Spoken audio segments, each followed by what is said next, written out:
Atualmente, no mundo dos videogames, o estilo Souls-like é com certeza um dos mais amados e com uma maior fanbase na internet.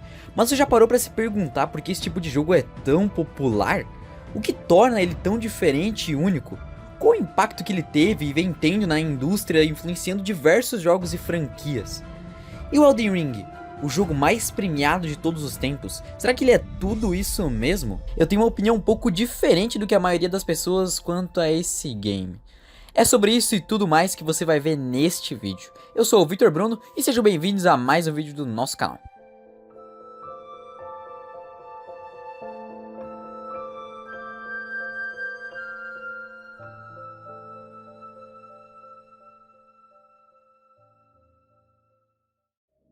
Nossa jornada começa, é claro, com Dark Souls 1. Peraí, na verdade não.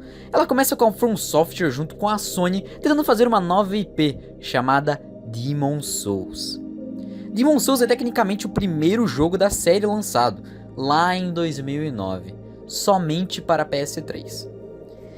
Ele era uma espécie de introdução ao que a gente veria pela frente, já que ele continha os elementos mais básicos que vemos referência até hoje, como a gameplay desafiadora, sistema de descanso em pontos específicos de algumas áreas, itens únicos e memoráveis, e é claro, a história contada através de uma maneira um pouco incomum, uma narrativa contada através de diálogos curtos e descrição de itens do seu inventário. Só que tinha um grande porém. Hoje quase todos concordamos que Demon Souls era um jogo à frente do seu tempo, pois em sua primeira demonstração na Tokyo Game Show, a reação, de acordo com as palavras do próprio estúdio, foi de nada menos que um desastre. O público reclamava principalmente do combate, que parecia estar ainda em desenvolvimento. Mas ainda assim, o jogo foi lançado e, repetindo as palavras do estúdio, um desastre. Pelo menos na Ásia, que era só onde o jogo tinha sido lançado. Mais tarde, o jogo recebeu um lançamento para o ocidente, um lançamento despretensioso e sem muita expectativa. Só que dessa vez o jogo foi um completo sucesso. O público do ocidente não só gostou do jogo e dessa forma de contar a história, combate e arte, como amou. O pequeno estúdio japonês estava começando a receber o seu devido crédito. Enfim, nós podíamos ficar horas e horas contando a história de Demon Souls aqui, mas esse não é um vídeo de desenvolvimento dos jogos. O que é importante para esse vídeo é que a From Software estava tão à frente do seu tempo que nem mesmo seu principal público-alvo havia gostado do jogo ainda, que era o público asiático, principalmente os japoneses. E tudo isso graças a principalmente um nome: Hidetaka Miyazaki, o grande diretor de Demon Souls e também de Dark Souls 1. Dark Souls 1, um jogo de 2011 lançado para os consoles da sétima geração, ou seja, Xbox 360 e PS3. Tá, mas a From Software não tinha uma parceria com a Sony? É por isso mesmo que tivemos um Dark Souls 1 e não um Demon Souls 2. Após o sucesso do jogo no ocidente, a From Software tentou rapidamente pedir uma liberação de uma continuação, mas a Sony não aceitou. E como era ela que mantinha os direitos, o Hidetaka Miyazaki simplesmente criou outro jogo, Dark Souls 1. Vocês lembram quando eu citei os elementos presentes em Demon Souls? Eu aposto que se você nunca jogou um jogo desse estilo, isso não te deixou com muita vontade de jogar. Mas agora com Dark Souls 1, eu espero que isso mude. Em Dark Souls, nós não temos uma puta cutscene introdutória que mostra quem nós somos, o que temos que fazer e como temos que fazer. Nós simplesmente somos jogados sem mais nem menos naquele mundo. Que até tem uma cutscene inicial, mas se você já não estava ciente da história antes, ela só te deixa bem mais confuso sobre ela. E o interessante do início de qualquer jogo da franquia Souls é como ela te introduz a esse mundo. Não há enormes balões de tutorial na sua tela ou sequer uma bússola te mostrando onde é seu objetivo. Você entra de cabeça nesse mundo, onde qualquer beco ou entrada de porta pode ser o seu maior medo.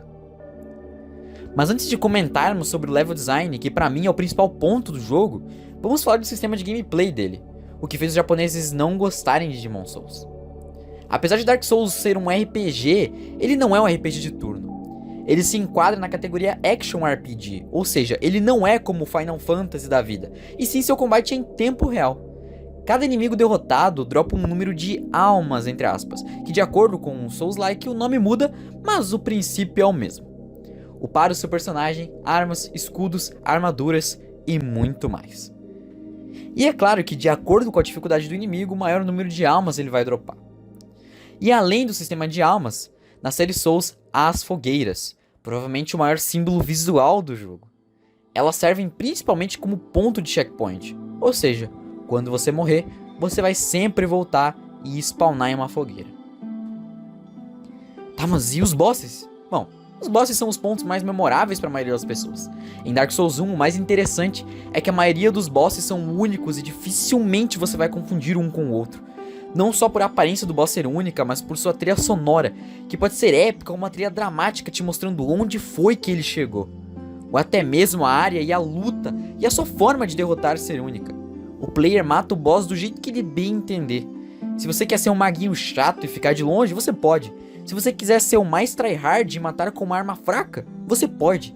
E não apenas isso, cada chefe tem seus próprios ataques e padrões.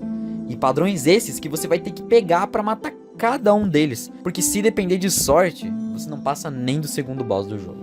E pra mim, o principal ponto que fez eu gostar de Dark Souls não é a dificuldade que vai me fazer enfrentar o mesmo boss 10 vezes, e sim a jornada.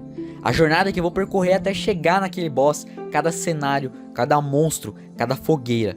Tudo isso é único. Tanto é que se você já jogou Dark Souls 1, cada uma dessas áreas que tá passando na sua tela é inconfundível na sua memória.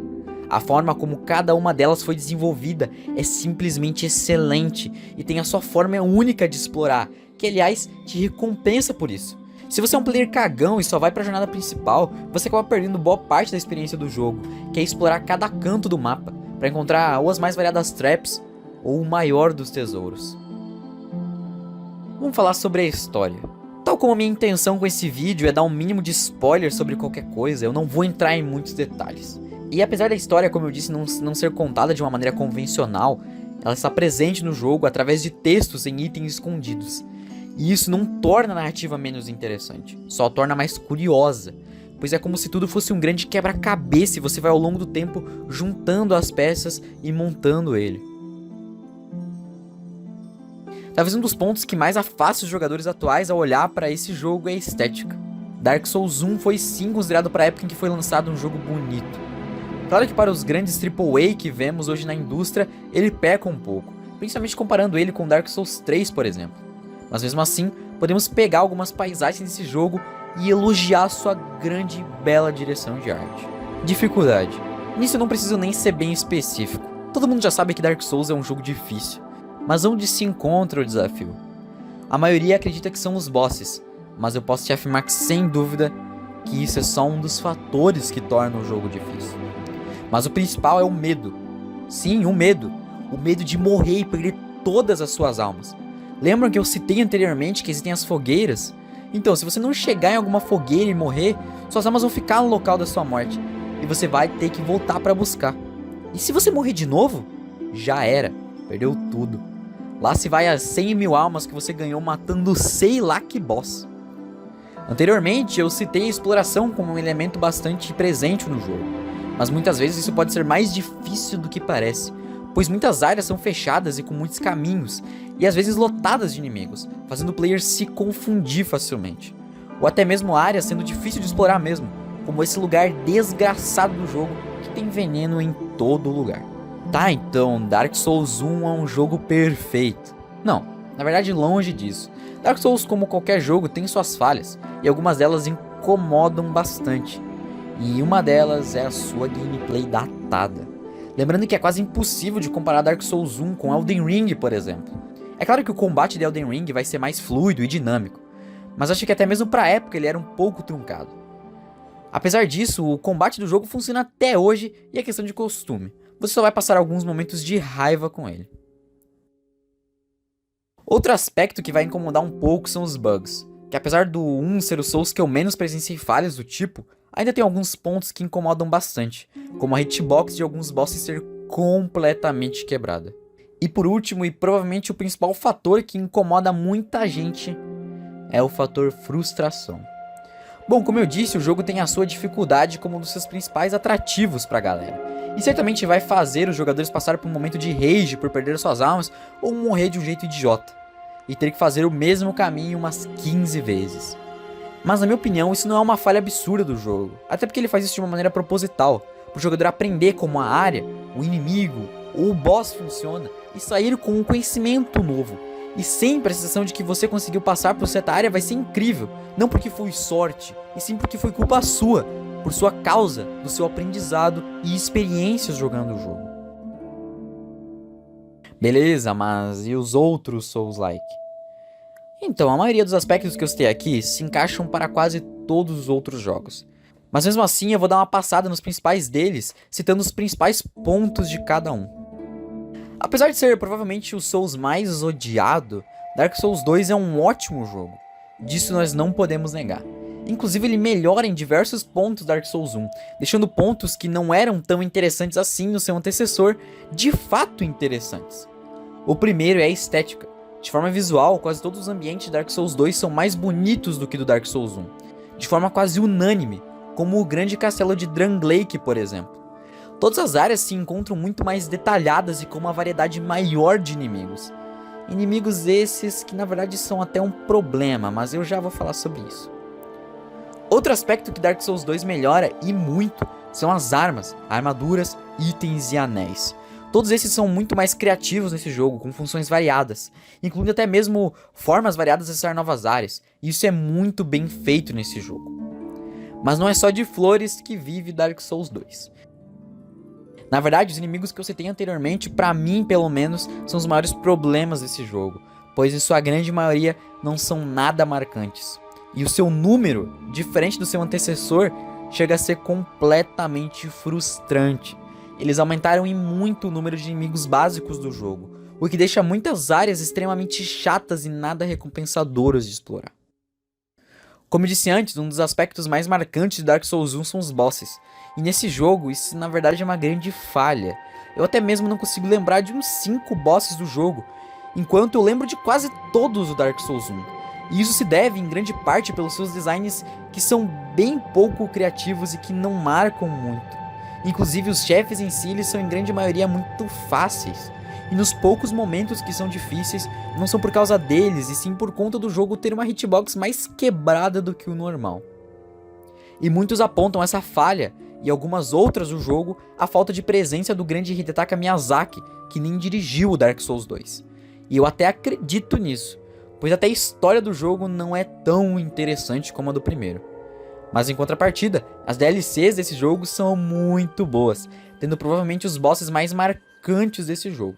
Apesar de tudo, Dark Souls 2 é sim um bom jogo, e apesar de todas as falhas, ele vale a pena ser jogado.